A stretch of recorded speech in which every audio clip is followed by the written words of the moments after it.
August 1 ശനിയാഴ്ച രാത്രി 7 മണിക്ക് നേർരേഖയിൽ എത്തുന്നു ഓപ്പറേഷൻ തൂഫാൻ. നടുങ്ങുകയാണ് നാം. അധ്യാപികമാർ പോലും ലഹരിയുടെ കണ്ണികൾ. ലഹരിയായി എത്തുന്നത് ശരീര അവയവങ്ങളെ തകർത്തെറിയുന്ന രാസവസ്തുക്കൾ. സമീപ സംസ്ഥാനങ്ങളിൽ ലഹരി നിർമ്മാണത്തിനായി പ്രവർത്തിക്കുന്നത് നിരവധി ലാബുകൾ. തൂഫാനിൽ പിടിയിലാവുന്നത് അന്തർ സംസ്ഥാന ലഹരി മാഫിയ സംഘത്തിലെ കണ്ണികൾ. ഇപ്പോഴത്തെ തൂഫാൻ്റെ ഓപ്പറേഷൻ എന്ന് പറഞ്ഞാൽ നമ്മൾ തൂഫാൻ എന്ന് പറഞ്ഞാൽ ഒരു കൊടുങ്കാറ്റാണ്. അത് അടിവേര്, അതായത് ഈ വമ്പൻ മരങ്ങൾ പോലും കടപുഴക്കുന്ന രീതിയിലുള്ള ഇതാണ്.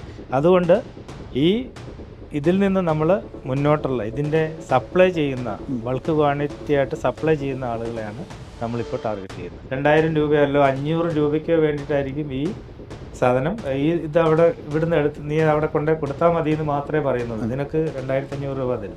പക്ഷേ ഈ ട്രാൻസിറ്റിൽ ഇവനെ പിടിച്ചു കഴിഞ്ഞ് ഇവൻ്റെ ലൈഫ് പോയി. പിഴുതെറിയണം നമുക്ക് ലഹരി മാഫിയയുടെ അടിവേരുകൾ. തൂഫാൻ തുടങ്ങിയതിന് ശേഷം ഞാൻ ഏറ്റവും കൂടുതൽ നോട്ടീസ് ചെയ്തൊരു കാര്യം എന്താണെന്ന് വെച്ചാൽ, സ്പോണ്ടേനിയസ് ആയിട്ടുള്ള ക്രൈം നമുക്കില്ല.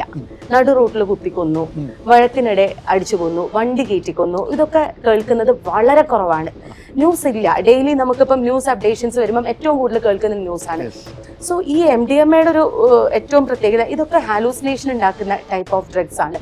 കളിക്കളമാകണം നമ്മുടെ കുട്ടികളുടെ ലഹരി. ഉണ്ടാകണം എല്ലാ സ്കൂളുകളിലും കളിക്കളങ്ങൾ.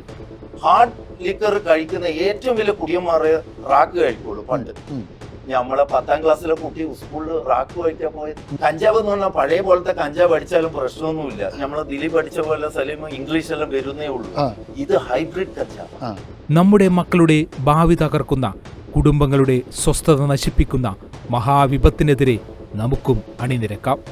അതേപോലെ സ്കൂള് അല്ലെങ്കിൽ മറ്റുള്ള വിദ്യാഭ്യാസ സ്ഥാപനങ്ങളിലാണെങ്കിൽ അവരുടെ സ്ഥാപനത്തിന് നമ്മളിപ്പോൾ വാഴ 2 സിനിമയിലൊക്കെ കണ്ടില്ലേ, അതുപോലെ അവരുടെ സ്ഥാപനത്തിന് മോശമാകുന്നത് കൊണ്ട് അല്ലെങ്കിൽ അവരുടെ പേരുദോഷം വരുന്നത് കൊണ്ട് അവരും അത് കഴിഞ്ഞു.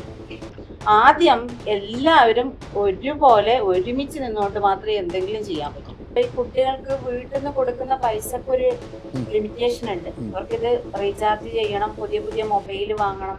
അപ്പൊ ഏത് സോഴ്സിൽ നിന്നാണോ ഇതിന് വേണ്ടുന്ന പണം അവർക്ക് ലഭിക്കുന്നത്. കാണുക നേർരേഖ.